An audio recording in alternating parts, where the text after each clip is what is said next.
काल जी घटना रात्री 9 वाजता घडली ती खूप निंदनीय आहे.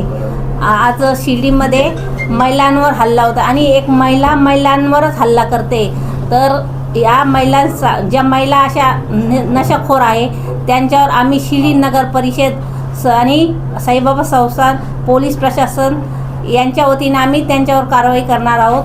आणि आज जी दुर्दैवी घटना आहे शिर्डीत अशी कधीही घटना होऊ नये यासाठी आम्ही शिर्डी नगर परिषद आणि आमचे सर्व नगरसेवक उपनगराध्यक्ष आमचे शिवसाहेब आणि सर्व कर्मचारी आम्ही त्यांच्यावर कठोर कारवाई करू अशी नम्र विनंती. वर्धनीच्या ठिकाणी निर्गुण हत्या झाली एका महिलेची, काय भावना आहे आपण आज उपनगराध्यक्ष पदावर? काल झालेली घटना दुर्दैवी आहे आणि एका मुलीवर ती घटना जी घडली आहे ती अत्यंत गरीब कुटुंबातील मुलगी आहे आणि तिला 2 मुलं पण आहेत आणि एक छोटंसं आणि गरीब कुटुंब त्या ठिकाणी उद्ध्वस्त झालेलं आहे.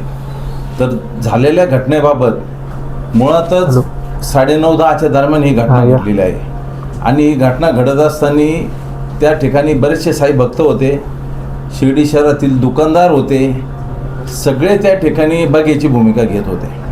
मी अपेक्षा ठेवत नाही साई भक्तांकडनं, पण स्थानिक नगर ह्या शहरामध्ये जे काही दुकानदार होते किंवा इतर काही स्थानिक लोक होते त्यांनी जी बघ्याची भूमिका घेतली त्याबद्दल मला खूप वाईट वाटलेलं आहे.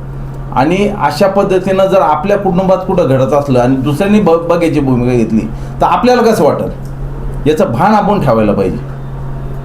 भया त्या ठिकाणी सुरक्षा रक्षक असतात सर्व संस्थांचे, तिथे पोलीस चौकी, हाकेच्या अंतरावर हत्या झालेली आहे, काय नेमकी? हाकेच्या अंतरावर हत्या झालेली आहे याच्यात कुठलीही शंका नाही. पैसे खर्च करून त्या ठिकाणी पोलीस आउटपोस्ट पण दिलेला आहे. साईबाबा संस्थांचं पण त्याच्यावर नियंत्रण आहे. त्या आउटपोस्टवर साईबाबा संस्थांचे सुरक्षा रक्षक त्या ठिकाणी आहेत. मग हा मोठा प्रश्नचिन्ह नेहमी सातत्याने उभा राहत असतो की बघ्याची भूमिका घेणाऱ्यांमध्ये सगळ्यांचीच इन्व्हॉल्वमेंट आहे.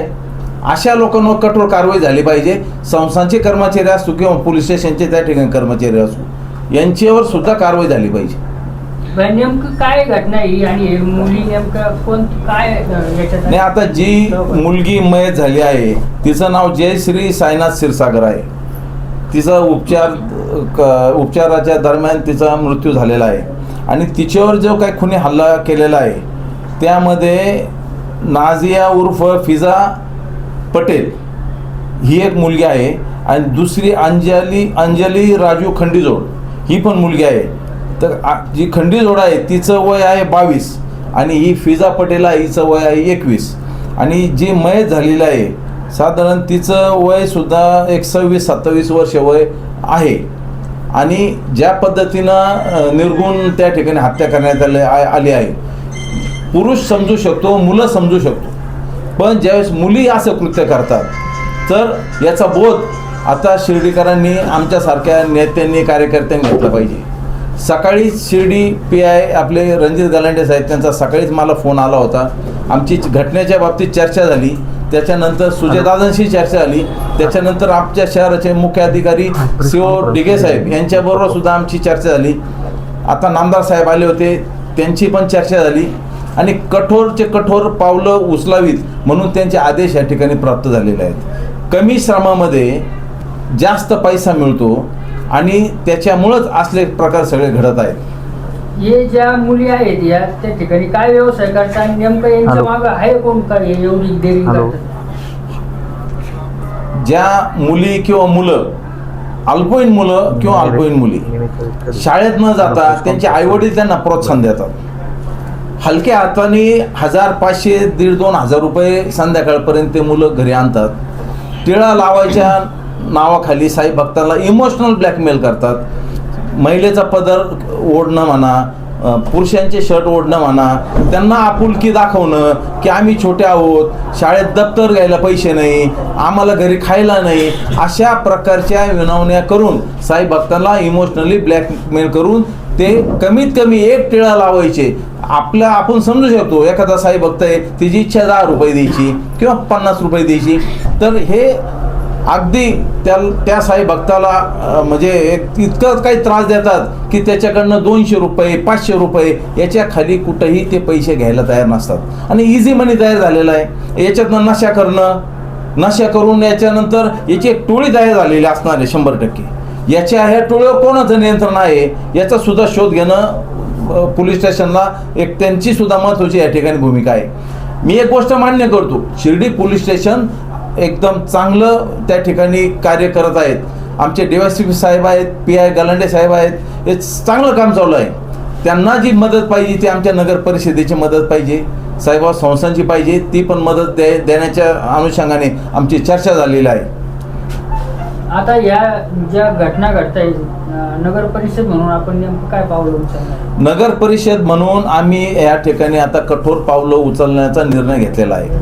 शिर्डी शहरामध्ये रस्त्यावर कोणालाही ह्यापुढे व्यवसाय करता येणार नाही. तसेही बंधनं यापूर्वी होते आणि आता सुद्धा कोणीही रस्त्यावर व्यवसाय करू नये, कोणाला करून देण्यात येणार नाही याची खबरदारी आता सगळ्यांनी घ्यायची आहे. ज्या स्वतःचं जरी शॉप असेल आणि शटर असेल, शटरच्या पुढं सुद्धा आपण कुठलंही त्या ठिकाणी माल लावून व्यवसाय करता येणार नाही. जो काय व्यवसाय तुम्हाला करायचा असेल तो तुम्हाला कायदेशीर व्यवसाय करावा लागेल. तुम्हाला नागरिकांना माझं आव्हान आहे, तुम्हाला तुमच्या मुलांसाठी, महिलांसाठी, मुलींसाठी संरक्षण पाहिजे का नाही पाहिजे हा मोठा प्रश्न आहे. जर तुम्हाला संरक्षण पाहिजे असेल तर आम्ही जी नियमावली या ठिकाणी तुमच्यावर लादणारच म्हणणार मी, कारण गुढीत काय कोणाला समजत नाही आणि हा सगळ्यांच्या संरक्षणाचा प्रश्न आहे. ज्या पद्धतीने त्या महिलेच्या कुटुंबातील छोटे मुलं, तिचे घरचे लोक ज्या पद्धतीने या ठिकाणी आक्रोश करत होते, याच्यावर आपण बोध घेतला पाहिजे की आपल्या घरात घटना घडल्यानंतर सुद्धा असले प्रकार होऊ शकतात. म्हणून आजपासून आम्ही कठोर पावलं उचलून सगळं बंद करणार आहोत. यानंतर जेवढे व्यवसाय असतील, तुमचे भंगारचे दुकान असतील, तुमच्या पान टाकऱ्या असतील, तुमच्या फुलदुकानं असतील, कुठलाही व्यवसाय असू, ज्यांनी शिर्डी नगर परिषदेकडे परवानगी घेतली नसेल अशांना परवानगी घेणं बंधनकारक आहे.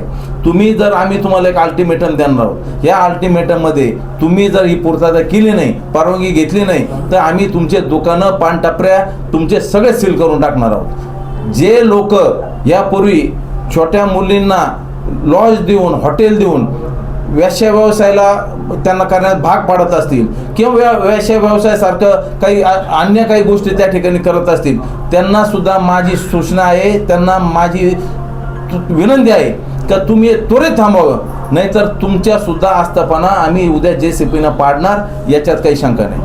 हातभट्टी करणाऱ्यांच्या बाबतीत सुद्धा मागे निर्णय झालेला आहे. निम्म्याच्या पुढं जे काय हातभट्टी विकणारे लोक होते त्यांनी सांगितलं की आम्ही आता धंदे सगळे व्यवसाय आम्ही बंद करतोय. राहिलेल्या लोकांना आज आम्ही नोटीस इश्यू करणार आहोत. ह्या नोटीस इश्यू झाल्यानंतर 8 दिवसांनी त्याची हिअरिंग होईल. हिअरिंग झाल्यानंतर ते जर व्यवस्थित अगदी त्यांचे व्यवसाय बंद करत असतील तर ठीक आहे, नंतर त्यांच्या सुद्धा काय आस्थापना कायदेशीर नाही, बेकायदेशीर आस्थापना आहे, त्याच्यावर सुद्धा कठोर आम्ही कारवाई करणार. इतक्या दिवसापासून गुन्हेगारीच्या विरुद्ध शिर्डी लढते. मागच्या जे दुहेरी हत्याकांड झालं त्याच्यानंतर इतक्या दिवसापासून पोलीस स्टेशनवर पण कामाचा लोड खूप वाढलेला आहे. तुमचे पण आम्ही रील्स पाहिले, जे दारुडे वगैरे त्यांना तुम्ही शासन करताना तुमचे रील पाहिले. इतकं सगळं करूनही गुन्हेगारीवर अजूनही लगाम बसत नाहीये. याला जास्त उशीर झालाय का? आणि आता सुद्धा याच्यावर लगाम बसल याची शाश्वती कशी द्यायची? काय झालंय माहिती आहे का, रस्त्यावर नगर परिषदेची जागा, त्या नगर परिषदेच्या जागेवर आपण आम्हा पैसा मिळवतो याचं भान राहिलेलं नाही आणि त्याच्यातनं हे पैसे मिळवून याच्यातनं गुन्हेगारी, त्याच्यानंतर रात्री बेरात्री शिर्डी शहर चालू.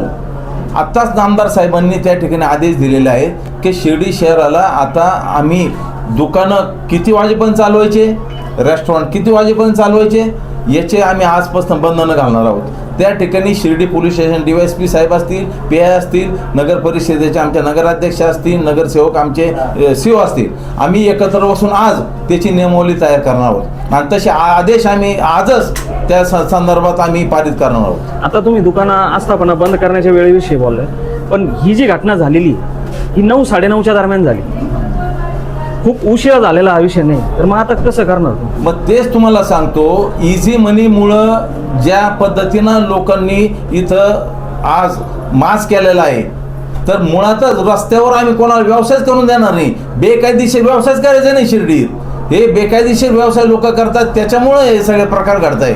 तर आम्ही इथून पुढे बेकायदेशीर कुठलंही कृत्य होऊन देणार नाही आम्ही. एकदा हे सगळे व्यवसाय बंद झाले, रोडवर बसणं बंद झालं, तर ॲटोमॅटिक तुम्हाला मी सांगतो शिर्डीतली गुन्हेगारी शून्यावर येऊन थांबणार आहेत. आणि ही सायन्सची नगरी, क्राईमची नगरी नाही. इथं क्राईम बिलकुल सहन केला जाणार नाही.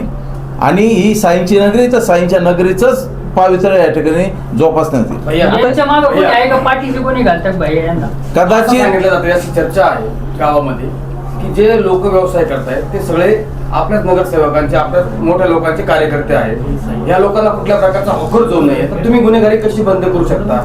गुन्हेगारी कशी कमी होईल? जर या लोकांना व्यवसाय करण्यासाठी तुमच्याकडे जर 500 कर्मचारी कार्यकर्ते आहेत, त्यापैकी 2 खराब आहेत, 498 कर्मचाऱ्यांना तुम्हाला व्यवसाय द्यायची गरज आहे. त्या लोकांनी जायचं कुठं? तुम्ही आज कारवाई सुरू करतायत, सगळे त्याच्यात भाडले जातील. बाकीच्या लोकांनी करायचं काय? त्या लोकांना तुम्ही एक कुठेतरी हॉकर झोन द्यावा आणि त्या हिशोबाने तुमची कारवाई व्हावी असं आम्हाला वाटतं. हे बघा, आम्ही काय ठेका नाही घेतलेला प्रत्येकाचा व्यवसाय करून द्यायचा, कळलं ना? तुमच्याच आम्ही ठेका घेतलेला नाही. आमचे कार्यकर्ते, आम्हाला असे मतदारच नको जे चुकीचं काम करतील. आम्ही सहनच नाही करणार. आणि कोणाचं काही, कोणत्या नगरसेवकाचं पाठबळ नाही, काही नाही.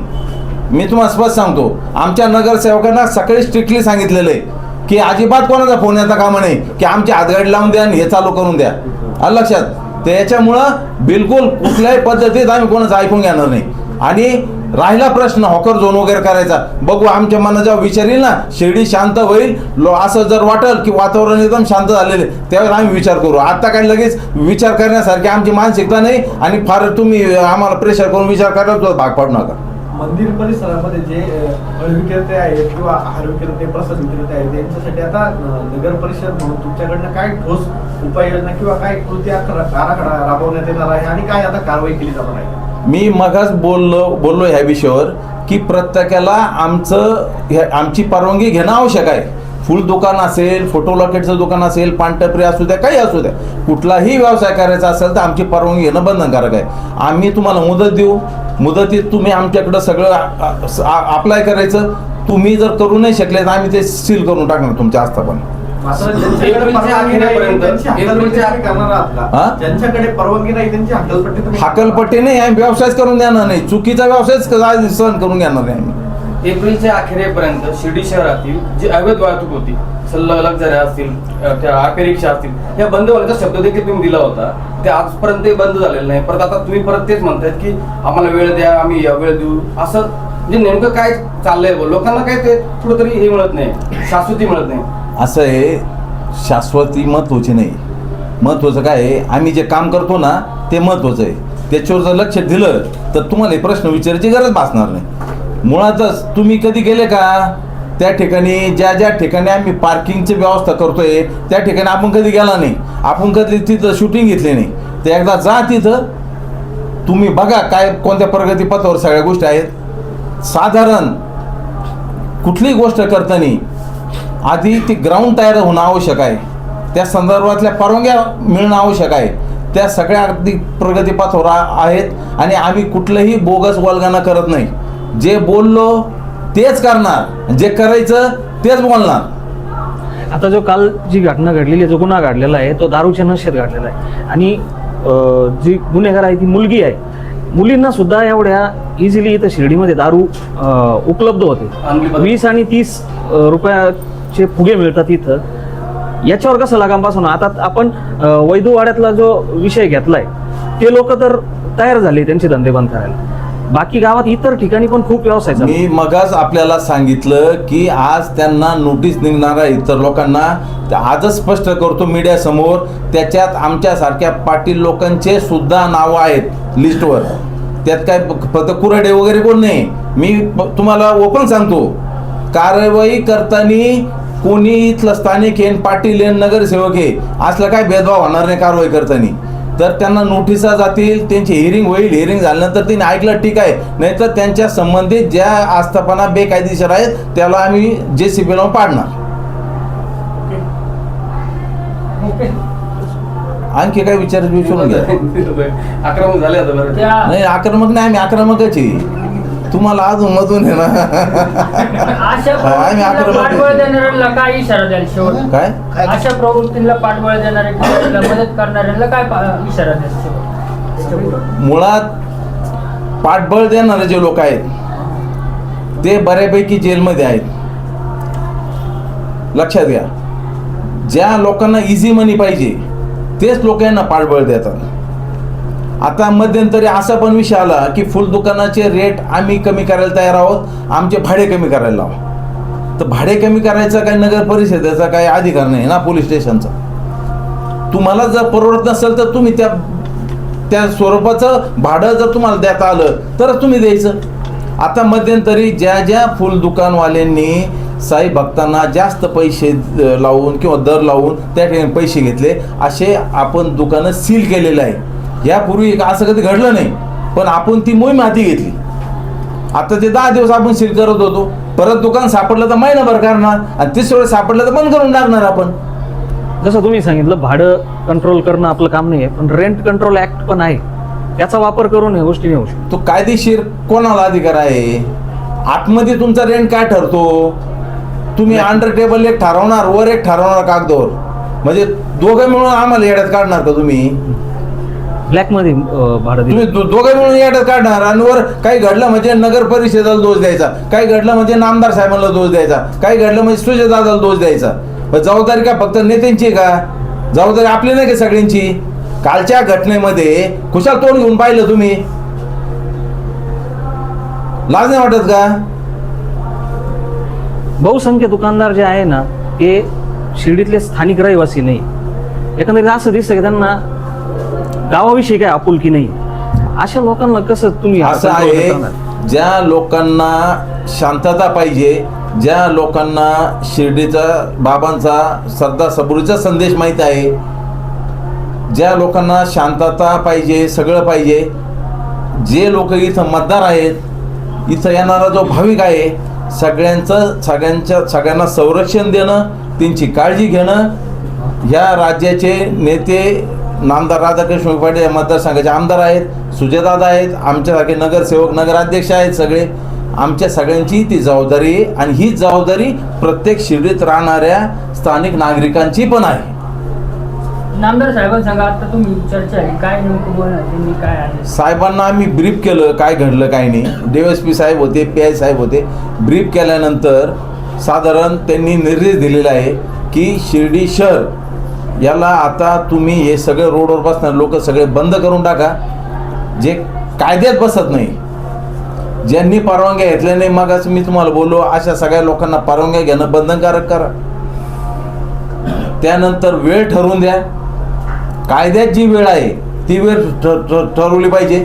त्या पद्धतीचे निर्देश त्यांनी त्या ठिकाणी दिलेले, आदेश दिलेले आहेत आम्हाला. ही कारवाई कधीपासून सुरू होणार आहे? आजपासूनच चालू आहे. भाई मला सांगा की गुन्हेगार पार्श्वभूमी जी आहे ती शिर्डीमध्ये वाढत चालली. महिला असेल, पुरुष असेल, यांची गुन्हेगारीमध्ये आता सक्रिय होते. नगर परिषद म्हणून काय भूमिका घेतली जाईल? नगर परिषद म्हणून जे ह्या शिर्डी शहरात गुन्हेगारी करतील किंवा गुन्हेगारीमध्ये अडकलेले असतील, अशा लोकांच्या नागरी सुविधा आम्ही प्रथम बंद करणार आहोत. जर त्यांची आस्थापना ती जर कायदेशीर नसेल, बिगर परवानगीची असेल आणि जर परवानगी घेतलेली असेल पण कायदेशीर बांधलेली नसेल, तर तिला सुद्धा JCPच्या सहाय्याने उद्या तिचा पण आम्ही त्या ठिकाणी पाडण्याचा बंदोबस्त करणार आहोत. ही जी मुली ज्या आहेत, या मुली 2 मुलींनी मुलीची हत्या केलेली आहे. कसं बघतात? पूर्वी मुलं करायची हत्या कशामुळे? इझी मनी काय नाही? हा सगळा प्रकार इझी मनीमुळेच झालेला आहे. मुलींची जर एवढी हिंमत वाढली असेल तर आता कुठंतरी कायमस्वरूपी हा विषय बंद करण्याच्या दृष्टिकोनातून आमदार साहेबांनी पण तसे निर्देश दिलेले आहेत. सुजयदादांचं सकाळी बोलणं झालं, त्यांनी पण तसे आम्हाला निर्देश दिलेले आहेत. आणि त्या दोघांच्याही आदेशाचं पालन आम्ही शिर्डी नगर परिषद, शिर्डी पोलीस स्टेशन, साईबाबा संस्थान, शिर्डीतील सर्व नागरिक, आमचं ते सगळे आदेश पालन करायचं आमची जबाबदारी आहे. आणि त्या पद्धतीने आम्ही ते करणार आहोत. अनेक भाडेतत्वावर राहणारे गुन्हेगार जे आहे, मालकावर कारवाई होत नाही. मागे पण यासाठी सुविधा विषय भूमिका मांडली होती, काही होत नाही पुढे. मोठ्या प्रमाणात कॉम्बिंग ऑपरेशन आम्ही या ठिकाणी घेणार आहोत. घरांच्या झडती घेणार आहोत. ज्या ठिकाणी भाडे तत्वावर काही लोक राहत असतील त्यांची सुद्धा आम्ही सखोल चौकशी करणार आहोत. कुठनं आले, काय आले, किती दिवसासाठी आले, काय त्यांचं प्रयोजन होतं. आणि ही सगळी कॉम्बिंग ऑपरेशन करत असताना भाडेकरू बरोबर इतर सुद्धा ज्या काय आम्हाला जी काय शंका आहे, शस्त्रसाठा मोठ्या प्रमाणात लोकांकडे असू शकतो अशी शंका आम्हाला अगदी म्हणजे खात्रीलायक आमच्याकडे माहिती आहे. म्हणून आम्ही ह्या संदर्भात पोलीस आमचे DSP साहेब आहेत, PI साहेब आहेत, त्यांची चर्चा केलेली आहे. घर मालकांवर सुद्धा कठोर कार्य करणार आहोत. कारण ह्यापूर्वीच घर मालकांना आम्ही निर्देश दिलेले आहेत. तुम्हाला जर समजा उद्या एखादा भाडेकरू जर त्या ठिकाणी तुम्हाला भाड्याने काही द्यायचं असेल महिन्यानी, वर्षभरासाठी, कायसाठी, तर त्यांनी ते सगळे डॉक्युमेंट आमच्या नगर परिषदेकडे एक कॉपी, एक शिर्डी पोलीस स्टेशनकडे एक कॉपी असे कॉपी देण्यासाठी व परवानगी घेण्यासाठी सुद्धा त्या ठिकाणी आदेश पारित केलेले होते. ज्या ज्या लोकांनी त्या आदेशाचं समजा त्या ठिकाणी अंमलबजावणी केली नसेल तर त्यांच्यावर सुद्धा आम्ही नागरी सुविधा बंद करण्याच्या दृष्टिकोनातून हालचाली आम्ही करणार आहोत. या तो 2 मुली जे आरोपी आहे त्यांचं काय काय नागरिक सुविधा बंद होणार, कशा? ह्या मुली यांचं कुटुंब सुद्धा आम्ही जे काही माहिती काढली गरीब आहे. पण ज्या अर्थी ह्या मुली इतक्या दिवसाचं हे सगळं करतायत व्यवसाय आणि त्यांच्या पैशातनं त्या आईबापांना सुद्धा हे पैसे गोड लागत असतील म्हणूनच त्या मुलींना त्यांनी त्या ठिकाणी सूट दिलेली असणार आहे. तर त्यांच्या सुद्धा नागरी सुविधा आम्ही बंद करणार आहोत. त्या घराची सुद्धा आम्ही माहिती घेणार आहोत. ती कायदेशीर आहे, बेकायदेशीर आहे. आणि ही एक तुम्हाला मी खात्री देतो की याच्या माध्यमातून पुढं कोणी जर मनात गुन्हेगारी करण्याच्या किंवा गुन्हेगार होण्याच्या मानसिकतेमध्ये असेल तर त्याला 100 वेळेस विचार करावा लागेल. अशा पद्धतीची कारवाई करणार आहोत. पहिलं नळ कनेक्शन, नागरी सुविधामध्ये नळ कनेक्शन आलं, इतर सुविधा आल्या, सगळ्याच गोष्टी आल्या, त्या सगळ्या आम्ही बंद करणार. स्ट्रीट लाईट त्यांच्या घरासमोर असेल तर ते कट करू, पाणी पुरवठा बंद करावं लागेल. तुम्हाला जर समजा या ठिकाणी जर नंगनाचच घालायचं असेल तर कायद्याने आम्हाला पण करता येतं काय करायचं ते. शेजारी गावातील ग्रामपंचायतींना याचं तुम्ही बरोबर घेणार आहे, कारण भरपूर लोक आसपास राहतात आणि जवळच्या त्यांच्या ग्रामपंचायती. आम्हाला एकदा शिर्डी सरळ करू द्या. आम्हाला माहीत आहे शिर्डी काही सरळ करायची. शिर्डीतील लोक किती कोणत्या लेवलला पोचलेले आम्हाला सगळं माहीत आहे. एकदा यांना नीट करू द्या, मग बाकीचं ग्रामपंचायतचं बघू. बेकायदेशीर घर असेल तर काय कारवाई करणार? मी सांगितलं आपल्याला, बेकायदेशीर घर असेल तर त्यांना नोटीस पाठवून जी प्रोसिजर आहे कायद्याने ती प्रोसिजर पूर्ण करून ते घर सुद्धा आम्ही त्या ठिकाणी जमीनदोस्त करणार आहोत.